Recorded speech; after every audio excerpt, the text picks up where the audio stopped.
O Catecismo em um ano.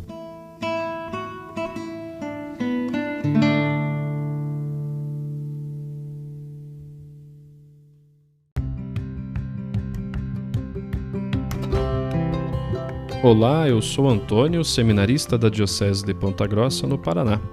Você está ouvindo o podcast O Catecismo em um ano. Vamos ler todo o Catecismo da Igreja Católica ao longo de 365 episódios.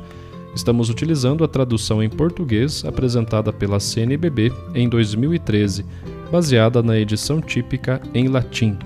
Baixe o plano de leitura por meio de um link que você encontra na página do Instagram, @ocatecismoemumano, ou na descrição deste podcast.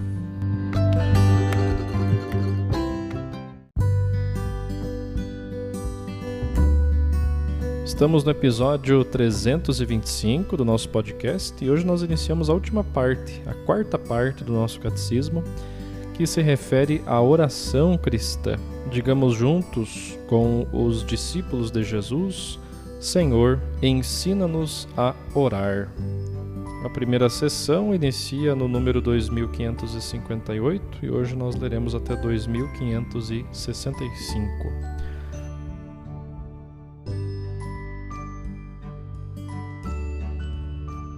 A oração na vida cristã. Grande é o mistério da fé.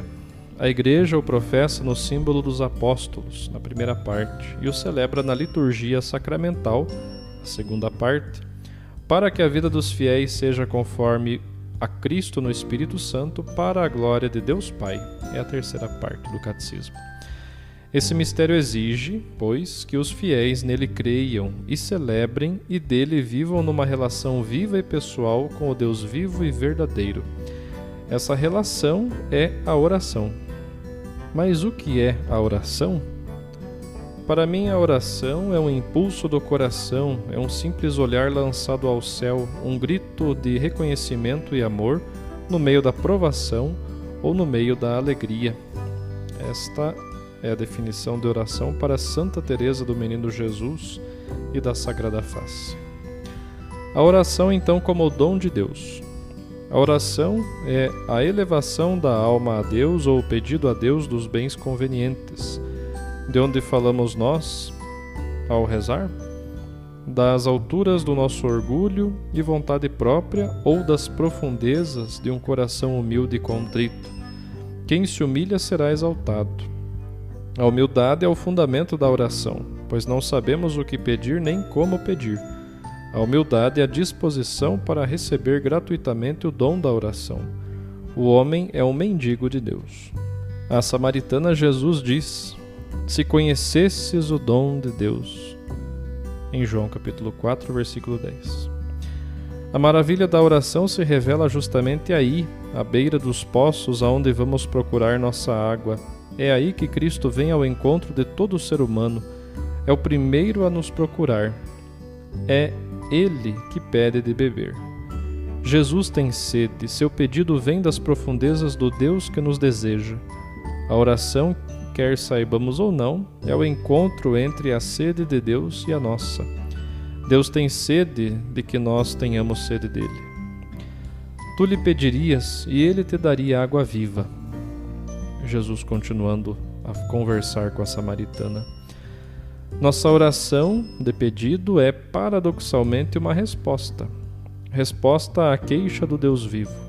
Abandonou-me a mim, fonte de água viva, e para si preferiu cavar cisternas defeituosas que não retêm a água. Esta é uma passagem de Jeremias, no versículo 13 do capítulo 2.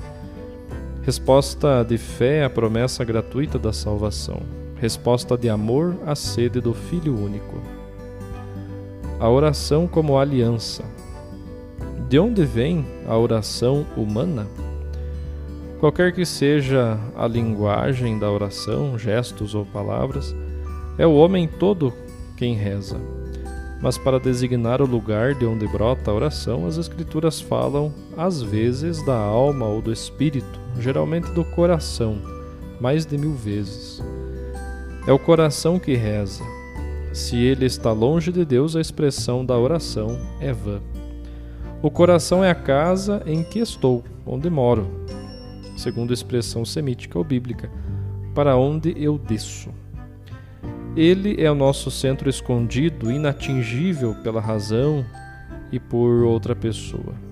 Só o Espírito de Deus pode sondá-lo e conhecê-lo. Ele é o lugar da decisão que está no mais profundo de nossas tendências psíquicas. É o lugar da verdade, onde escolhemos a vida ou a morte. É o lugar do encontro, pois a imagem de Deus vivemos em relação. É o lugar da aliança. A oração cristã é uma relação de aliança entre Deus e o homem em Cristo.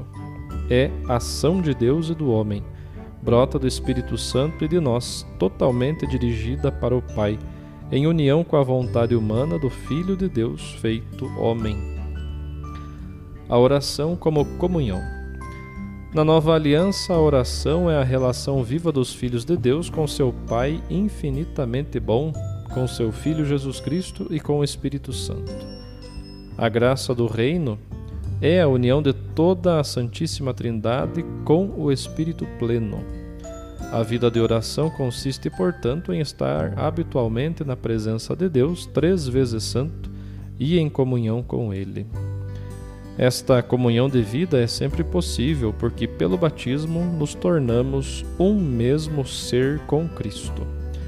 A oração é cristã, enquanto é comunhão com Cristo e cresce na Igreja, que é seu corpo. Suas dimensões são as do amor de Cristo.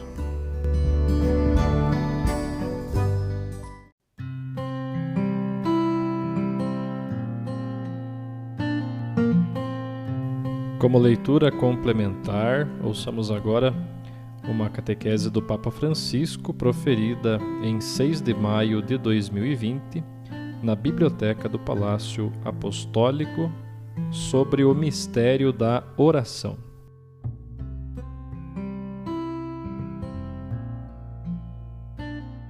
Hoje iniciamos um novo ciclo de catequese sobre o tema da oração. A oração é o respiro da fé, é a sua expressão mais adequada, como um grito que sai do coração de quem crê e se confia a Deus.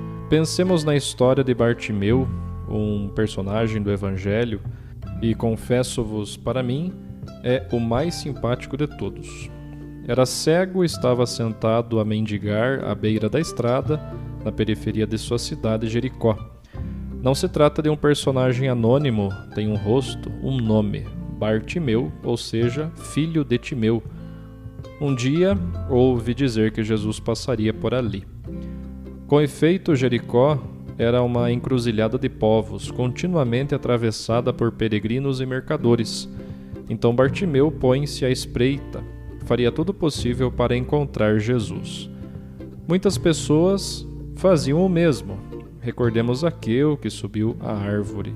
Muitos queriam ver Jesus e ele também.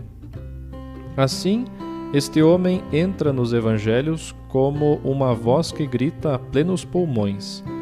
Ele não vê, não sabe se Jesus está perto ou longe, mas ouve-o, devido ao barulho da multidão que num dado momento aumenta e se aproxima. Mas ele está completamente só e ninguém se importa com isto. E o que faz Bartimeu? Grita. Grita e continua a bradar.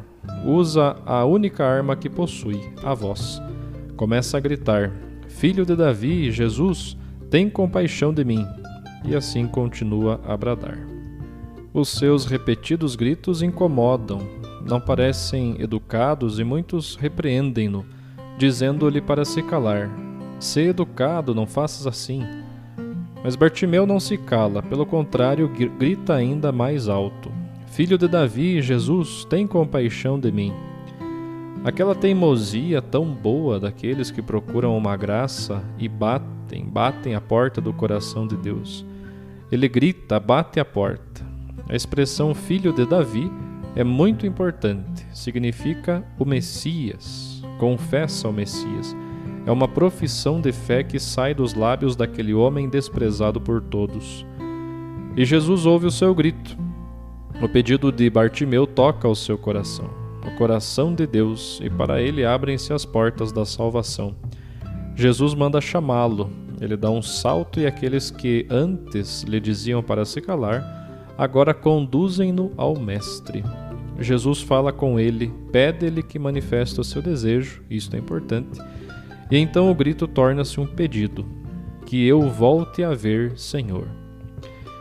Jesus diz-lhe, vai, a tua fé te salvou.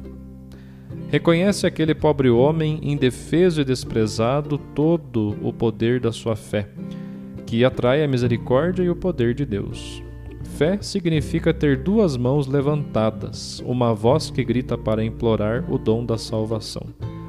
O catecismo afirma que a humildade é o fundamento da oração. A oração nasce da terra, do humus, do qual deriva humildade. Vem da nossa condição de precariedade, da nossa sede constante de Deus. A fé, vimos-lo em Bartimeu, é grito. A não-fé é sufocar aquele grito. Aquela atitude que as pessoas tinham ao silenciá-lo não eram pessoas de fé, mas ele sim. Sufocar aquele grito é uma espécie de cumplicidade tácita. A fé é protesto contra uma condição penosa na qual não compreendemos o motivo. A não-fé é limitar-se a padecer uma situação a qual nos adaptamos. A fé é a esperança de ser salvo. A não-fé é acostumar-nos com o mal que nos oprime e continua assim. Queridos irmãos e irmãs, comecemos esta série de catequeses com o grito de Bartimeu, porque talvez numa figura como a sua já esteja tudo escrito. Bartimeu é um homem perseverante. Ao seu redor havia pessoas que explicavam que implorar era inútil, que era um vozear sem resposta, que era barulho que incomodava e nada mais, que por favor deixasse de gritar. Mas ele não se calou e no final conseguiu o que queria. Mais forte do que qualquer argumentação contrária, no coração do homem há uma voz que invoca. Todos nós temos esta voz interior, uma voz que sai espontaneamente, sem que ninguém a governe, uma voz que se interroga sobre o sentido do nosso caminho aqui na terra, especialmente quando nos encontramos na escuridão. Jesus tem compaixão de mim, Jesus tem compaixão de mim. É uma bonita oração. Mas não estão estas palavras esculpidas em toda a criação? Tudo invoca e suplica para que o mistério da misericórdia encontre o seu cumprimento definitivo. Não rezam só os cristãos. Eles compartilham o clamor de oração com todos os homens e mulheres. Mas o horizonte ainda pode ser ampliado. Paulo afirma que toda a criação geme e sofre as dores de parto, em Romanos 8, 22. Com frequência os artistas fazem-se intérpretes deste grito silencioso da criação que pressiona em cada criatura e emerge sobretudo no coração do homem, pois o homem é um mendigo de Deus. Bonita definição do homem, mendigo de Deus. Obrigado. E continuando a catequese, o Papa Francisco, no dia 13 de maio de 2020, dá mais um passo neste caminho de catequeses sobre a oração.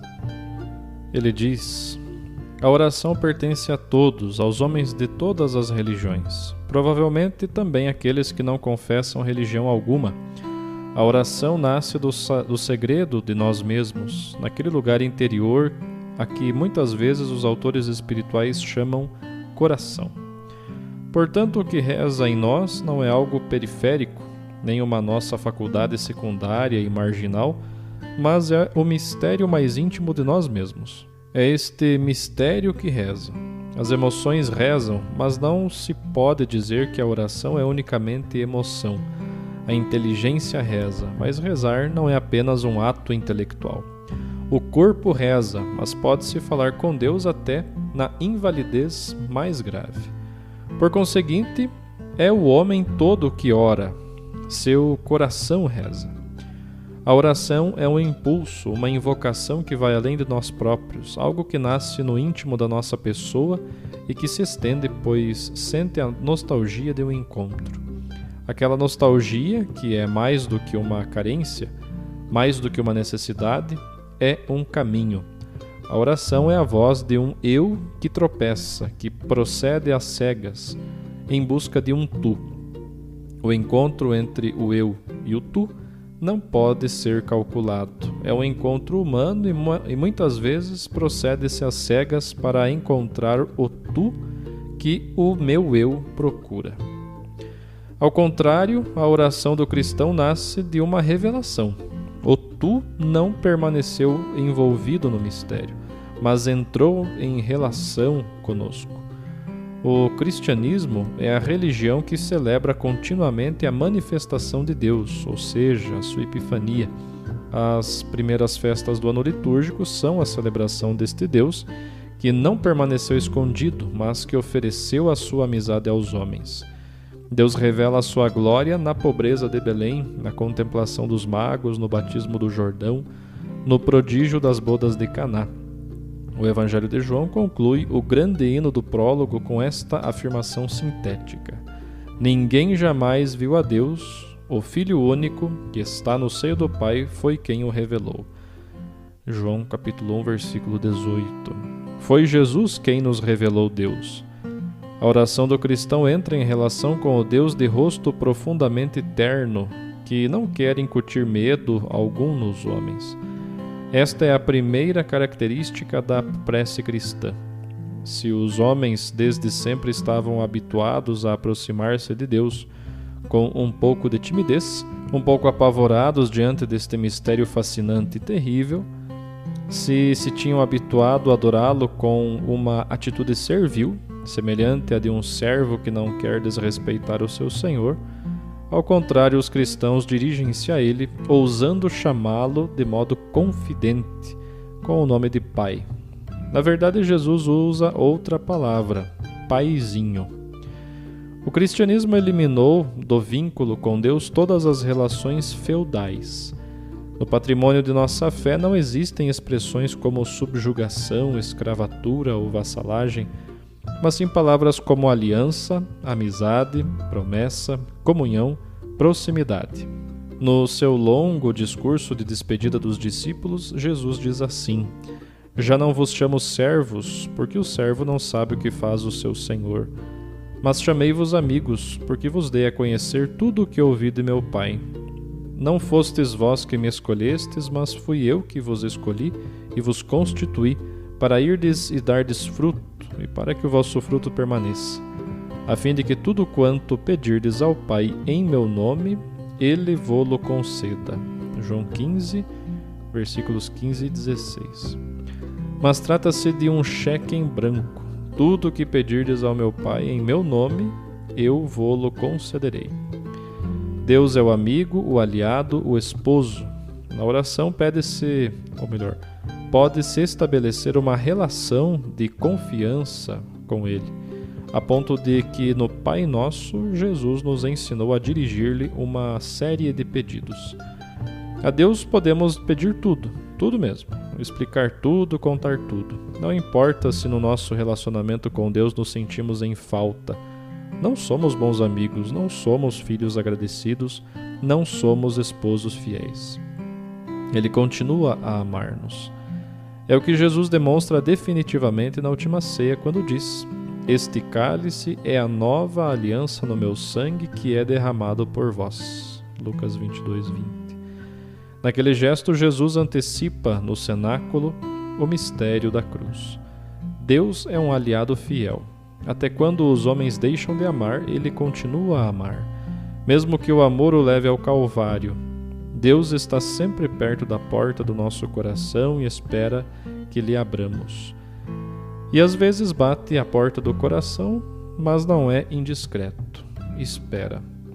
A paciência de Deus conosco é a paciência de um pai, de alguém que nos ama muito. Diria que é a paciência de um pai e ao mesmo tempo de uma mãe. Sempre perto do nosso coração, e quando bate a porta, falo com ternura e com muito amor. Procuremos todos rezar assim, entrando no mistério da aliança, colocar-nos em oração nos braços misericordiosos de Deus, sentir-nos envolvidos por esse mistério de felicidade que é a vida trinitária, sentir-nos como convidados que não mereciam tanta honra, e no assombro da oração repetir a Deus: é possível que tu só conheças amor? Ele não conhece o ódio. Ele é odiado, mas não conhece o ódio. Só conhece o amor.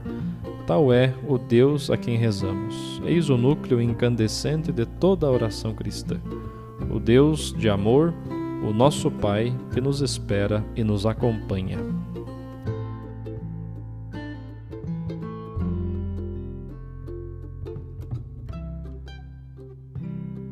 Os textos dos discursos papais encontram-se na íntegra no site da Santa Sé, vatican.va.